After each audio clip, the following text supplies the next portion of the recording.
It's going to be How many sweet. different guys have you had work on Pardon My Take, like behind the scenes or producer or whatever it is? Really not that many when you think about all the years. Interns counting too? Yeah. Darren Ravel. No, Dana was an intern. Ken Jack. Mm-hmm. Hank. So the first 2 years, Hank had to do everything, which was crazy. So it was the beginning of Pardon My Take, we got very big and we all moved to New York.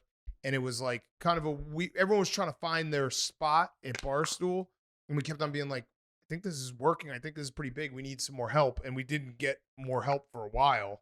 And then finally we got Liam, Bubba, and then Max.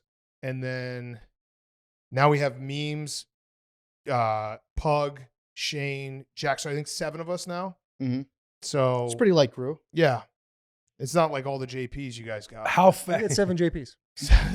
How fast did you guys start blowing up? For when was your very first episode? Was that in the van? No, it was in my living room in Austin. I would say it was probably 2 months. It was actually the very biggest first moment was we had a guy named Kyle Wilcher on who played at Kentucky, then transferred to Gonzaga. And Gonzaga, I think, was maybe the 2 seed that year in the tournament. Good basketball player. He came on and he told us that Adam Morrison had a apocalypse bunker, and that got picked up by everyone, and it kind of blew us up. And then Adam Morrison was like, "No, I don't. People think I'm crazy." And then we had Adam Morrison on. He became a friend, which was pretty cool. So that was the first big pop. And then it was Joe Buck and SVP later that summer. Blake Griffin too. Blake Griffin. You guys love your Blakes. Yeah, we do. Love our Blakes. Yeah, Bortles. So it was probably 6 months that it was oh shit. And then there was also this weird thing where the way they used to do the old podcast, it was was it through iHeart? Yeah. It was something, or Podcast One. It was something where the numbers were not real. They were just inflated. So I remember, I think our Jim Harbaugh episode, they were like 4 million people listened to it. It was that's not possible. There's just no way that happened. And then they adjusted it. And it was actually it was 700,000. Okay, that's a realistic number. That's still pretty cool. good. Yeah. Yeah. I remember. And was it just audio? Yeah, it was. Yeah. We didn't do YouTube because we only had Hank. No, we had a video for Harbaugh, right? For some of the special ones. Yeah, that was a trip. And we do clips and stuff. But yeah, Hank, because it was just Hank, we didn't do YouTube. The only video clips that we'd ever have would be occasionally somebody, was it Kinjack, that would make the videos that went along with it? Yeah. So it was not even stick figure animation. It was just here's a picture of Big Cat as he's talking. Here's a picture of me. Here's a picture of whatever it is that we're talking about, Chris Jones with his dick popping out. And we make a video that way. But yeah, it was not a video podcast at all at the start. I remember when I first moved to New York, because I moved there from Austin, Texas, and Barstool is now, it's massive in Austin. It wasn't that big from what I saw at the time back in 2015, 2016. But when I moved to New York, I went out for wings at this place called Woji's, which is my favorite wing place in New York. And I go there the first week I'm in town, and the server comes up to me, and he's wearing a shirt that says "Gas and Beers and Chuckin' Nucks," and that's what Ryan Whitney had told us on the pod 3 weeks ago. We're that's a great saying. Let's make T-shirts out of it. I was holy fuck, this guy has our obscure T-shirt. He's the first waiter that I see in New York, and little did I know that was going to be a very common thing. But when I saw that, I was this is kind of crazy. This guy knows about the spit in Scituate, Massachusetts. Yeah. Yeah. So that was those little moments where it's oh shit, we're starting to get recognized. Now, when you guys are blowing up, kind of grassroots, was it social media, Twitter and stuff, where you guys are getting everything out there? Is it Reddit? Are these back channels? No, it was mostly just social media and word of mouth. And I think we were very lucky that we came around in a time, 2016, where there weren't a ton of podcasts. And we were very unique in the fact that we were 2 dudes just having fun with sports and doing another one that was, I feel is a seminal moment is, I don't know if you guys probably don't know anything I'm about to say, but there's a guy named Foul Ball Guy, catches basically 1 million foul balls. He's the best to ever do it. Literally to ever do it. Hold on. He does clinics on how to catch foul balls. He's the best. He'll go to a game and he'll get 5 foul balls minimum. He just finds the right seat to sit. He knows where he's sitting. He became home run guy because he started catching home runs too, Zach Hampel. So there was a over the summer there was a baseball game at an Army base, an MLB game, and it was tickets were only for like veterans and active service members, and he somehow got in. And then it became this huge controversy where the other guy we had in our back pocket, Marlins man, who would just go to games and just be seen sitting in the front row. He'd go to like a World Series game and he would just be sitting in the front row with his Marlins shirt on. So they had a beef, and then we had them both on to squash the beef.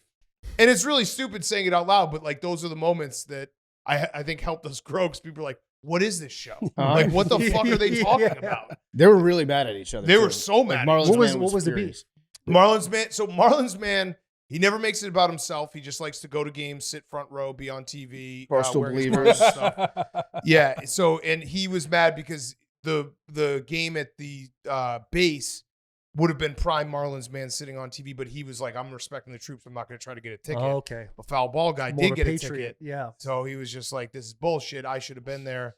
Again, not making about himself, Yeah. just sitting on TV. So he was mad that foul ball guy was there and he wasn't there. As I opposed think to that foul was ball what it- guy no, taking away no, from I the know. team. Yeah. He stood for integrity, and he was just upset that foul ball Yeah. guy was there. So when it was all said and done, where do you guys stand on foul ball guy and Marlon Man? I love foul. I mean, foul ball guy is a controversial figure, but I think it's one of those things you got to respect greatness. Yeah. Like he's the best. He's the best to do it.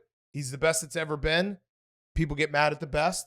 That's just the cross he bears. Yeah. Now, if you taken Marlon Man and foul ball guy, you put him in a dark room. Who's coming out? Marlins Man. I think I don't Marlins know. Man. Foul ball guy's got it. He's like a little It just, shifty. if Marlins Man brings his cats, then Yeah. I'm going. Oh, he's with got Marlins. cats. Oh, he's Yeah. got 8 giant cats. Yeah, coon cats. I'm talking about like these cats weigh 25, 30 pounds each. Oh wow! And He's got Marlins bobcats. Man He's is a got tigers. survivor. Yes. Marlins Man almost died in a plane crash. Mhm. Marlins Man almost got aborted. Mhm. Like at birth Yeah. Yeah. or before He birth? told us all this. Yeah. Yeah, right. So he's a survivor. He's a survivor. But yeah, Marlins Man. What Marlins was Man it? gave us the idea in 2016 to sell merch with the Barstool logo on it. That was him, His Yeah. idea, yeah. It's huge. and that's what, huge. that really turned the company around. Yeah. He So also Marlon has Man's been done a lot enormous. for this company. This He's is done the, a lot for this this is company. the Barstool sign. Yeah. Mm. He gave us When a you go like gang this. sign. Yeah, when you go like that means This is- Barstool. But no, you Okay. can't do it. It's only Well, I'm still here, right? To the end of at the end of the February. month. Yeah. you're going stool down. Stool. Yeah, it's always stool. No, this down. is stool down. All That's right, stool with down. gotta this flip right it. now, Yeah. and also Beer Olympics. Look at this. Bang. The crowd. He just tracks the balls better than anyone. And people claim he steals it from kids. He never steals it from kids. He wears, like, he does all the tricks. He'll go to like batting practice and he'll have both jerseys. So he'll switch the jerseys and be like, oh, can you give me like Mike Trout in his Angels jersey? Like, Mike Trout, can I get one? And then he'll switch it and be like a Yankees jersey. Oh, He'd he's be like, playing Aaron chess. Judge, can I have one? Look at him. Did you see that? Yeah, last look at that. one? Look at that. Nobody That's tracks That's like him. greatness. Respect greatness. Wait, is that a kid that he's mossing? Yeah. But he never took it from the Kids gotta hit the weight room. Kids Look got at to learn to him. jump. What are you gonna do? Look at this, right Look, over the kid's oh head. no, the kid's scared of it. He Yeah. actually Yeah, saved yeah, the kid's yeah. life. Uh-huh. Bang. Hero. That kid. So what are you guys doing before Pardon My Take? Like, how did you guys come across each other? Because were you writing for Pro Football Talk? No. I was writing for Kissing Susie Colbert and SB Nation, and they were just sports blogs. Okay. And so yeah, I was blogging for them. I talked about it a little bit with Rosillo, but I was a used dog salesman in Austin, and then I upgraded to selling software, and then I just hated my job, and so I started this Twitter account like as a diversion to do something creative, make myself laugh, and then eventually I was like, I hate this job. It crushes me every day. I just want to try to write, and so then I was blogging at the time, so like full time, probably like 7-8 blogs a week, which for a guy like Big Cat, that's rookie numbers because We had to these guys blog a were lot cranking them back in out. the day. Yeah, But- I was just blogging for Barstool. So you Yeah. were blogging for Barstool Yeah. before PFT was even Yeah, around. so I was at Barstool from 2012, and we had to do like it was a blog. It was a blog every 40 minutes, starting at 9 a.m. until 5, and then after hour blogs. So I'd write like 10 blogs a day, and then I followed Jesus PFT. He followed me. I was like, this guy's hilarious. You just came across him on the internet. Well, and we he was like, started "This getting guy's funny." people started saying that we were like copying each other. They'd be like, "Oh, that's a joke he would have made. That's a joke he would have made." And then he was in Chicago for a wedding, and I was like, "Let's grab a beer," and we hit it off, hanging out, and then we were at a point at Barstool where it was like there was like 8 of us, and it was still we were so small. So I just told, like, I remember we had the beer and I was just like, if we ever get to a point where like we're hiring, like you're the first person I would want us to hire. And then when we got bought by Chernin and did the whole move to New York, I told Dave, I was like, we got to hire this guy. Is And then- Churning or is this where Big Vision are like, hey, we're going to start getting in the podcast world?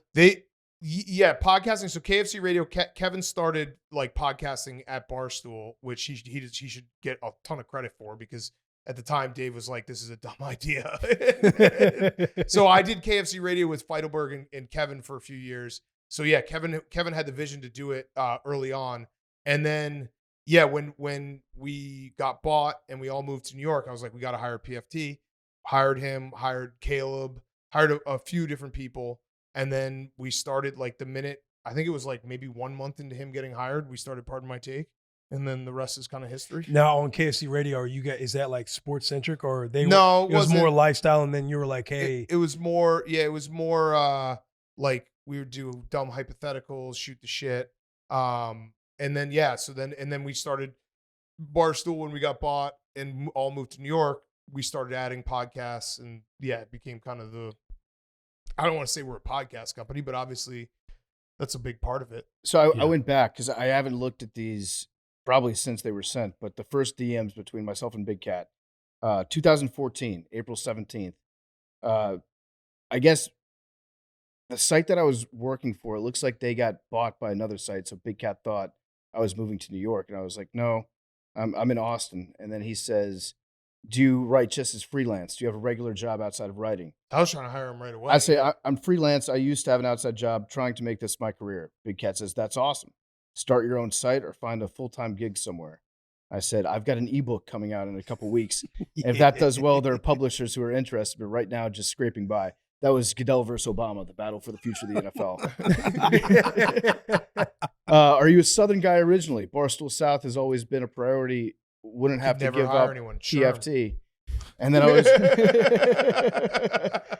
and he says, well, if you're ever interested in Barstool, shoot me an email. Gives me the email. We're always looking for writers, have goals on opening a Southern site. And he says, and even if not, email me. I have a guy who would be funny if you try to start your own website. And then Big Cat sent me a picture of him meeting Adam Schefter. Oh, when was that? Oh, I think that was outside of the Super Bowl. I like tracked him down and maybe, I don't even know where that was. Yeah. But yeah. Awesome. Let's meet at the Theory Bar on State and Hubbard. It's a block from your hotel, 1:30. I say, sounds good. I'll be the white guy drinking a beer. We found each other. And that was it. Yeah, that was it. That was it. And then the first time that he came and hung out with us was 2015. It was actually my 30th birthday, his the day after. And we went out and I introduced him to Dave. And I was like, Dave, this is PFT. He's super talented. Like, you know, like how you I was like, to Dave, I was like, you know how you misspell stuff and like fuck things up? Like PFT does that, but he's doing it on purpose. That's you and Oh, Schefter. wow. Yeah, I think that's San Francisco. Way back in the day. Yeah. So yeah, and then Dave was like, "Yeah, let's do it." And then we hired a bunch of people, and it was kind of a rocket ship. And then we hired you guys. When you That's you get awesome. hired there and you say 1 month, how long did it take you guys? It took you guys 1 month, but like how quickly were you like, we got to do a podcast? And then how? Oh quickly no, from that when we inception- hired when I told Dave we got to hire PFT, I was like, "We're doing a podcast." Doing a together. podcast. Yeah, we're doing. Nice. And actually, an interesting part of this whole story is Hank was like very close to quitting Barstool at the time. Why? Because he went to college for a year and then started at Barstool when he's 19. I've known Hank since he's 19 years old. We did this thing called the Dixie Tour where Caleb, Busboy Benny, and they went down in the South. They went like campus to campus, big football games, whatever. So Hank like spent 4 months just getting fucked up, being on the road, being like, this is what real college looks like. And after the Dixie Tour, he kind of like sat me down. He's like, I'm thinking about maybe like going back to college or doing something, like kind of having almost like a little mini life crisis. Mm-hmm. And I was like, dude, just stick with me for like another year. We're about to get bought by Chernin. We're about to hire this guy at PFT. I want you to produce the podcast.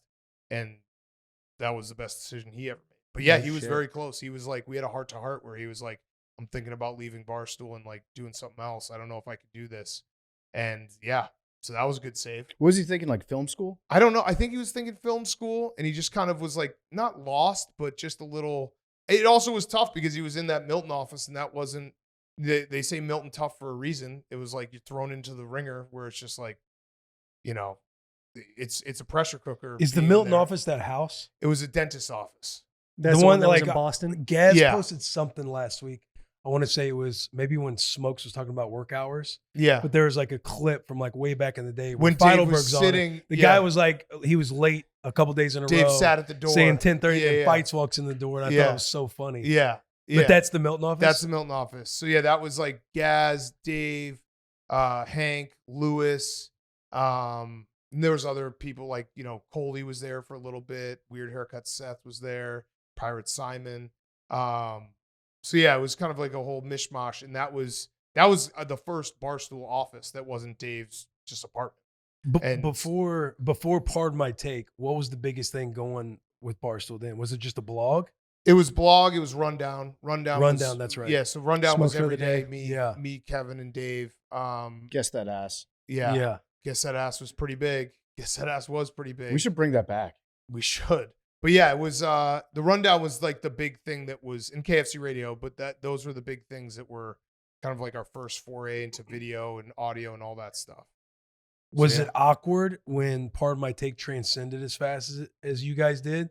Like more from, I guess, your position. You're Yeah. coming into a new gig and probably Yeah. learning about it on the fly. I'm Yeah, still you gotta, learning you gotta about feel Milton. good Yeah. about it. Like I'm you're part of still- the biggest thing. I'm still learning about like the past relationships that I had Right. no idea about. Like occasionally Hank will mention something. I was like, oh, I didn't know that about Pirate Simon. Yeah. Yeah. it was awkward. I'll say it. It was awkward. It was awkward in the fact that when we got to New York, everyone was kind of looking for their thing, and we had our thing very quickly. So it was like it was before Dave's like pizza reviews like blew up. You know what I mean? Right. So it was just this weird time where I think everyone was really hungry and like wanting to work really hard and try to find something that worked.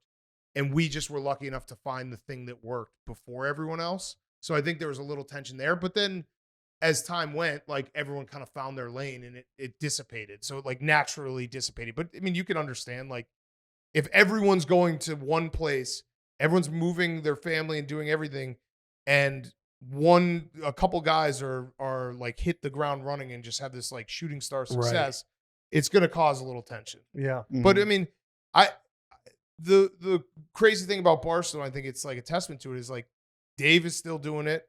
I'm still here. Kevin's still here. Like Feidelberg, Hank, like Gaz, all these guys that were original guys. There's a loyalty to Barstool that I don't think you find at many other companies, and I think it's pretty special.